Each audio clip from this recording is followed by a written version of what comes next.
Commission, collection, corruption. சுடலை பாபாவும் 200 திருடர்களும் அண்டாக்கா கசம் அபூகா குகும் திறந்திடு சீசேவ்.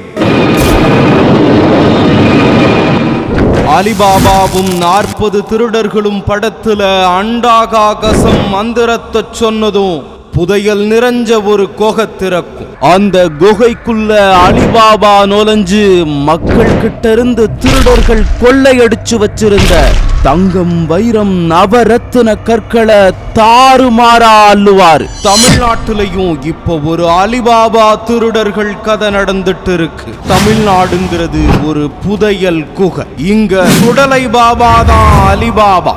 1001 அரபு இரவுகள் கதையில வர்ற அலிபாபா நல்லவர். அவர் குகையில இருந்து அள்ளுன பொருட்களை ஏழை எளிய மக்களுக்கு பகிர்ந்து கொடுப்பார். ஆனா சுடலை பாபாவோ தமிழ்நாடுங்கிற புதையல நாளுக்கு நாள் அவரோட கூட்டத்தோட சேர்ந்து சூப்பரா கொள்ளையடிச்சிட்டு இருக்கார். ஒரிஜினல் அலிபாபா கதையில வர்ற அபு ஹுசைன் தலைமையிலான 40 திருடர்களும் அலிபாபாவுக்கு எதிரிங்க.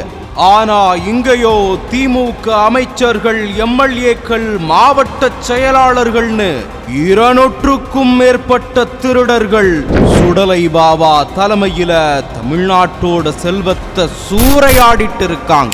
இதுதான் சுடலை பாபாவும் 200 திருடர்களுங்கிற கதையோட சுருக்கம். சுடலை பாபாவும் அவரோட கூட்டமும் நடத்துற திருட்டு திருவிளையாடல்கள் என்னென்ன, எந்தெந்த வகையில சுடலை பாபா கூட்டம் தமிழகத்தை சுரண்டுது, சூறையாடுது. திமுகவே ஊழல், ஊழல்லாம் திமுக. இந்தியாவிலேயே ஊழலுக்காக கிடைக்கப்பட்ட ஒரே அரசாங்கம் திமுக அரசாங்கம். இத பத்தி விரிவா அடுத்தடுத்த வீடியோக்கள்ல பார்க்கலாம்.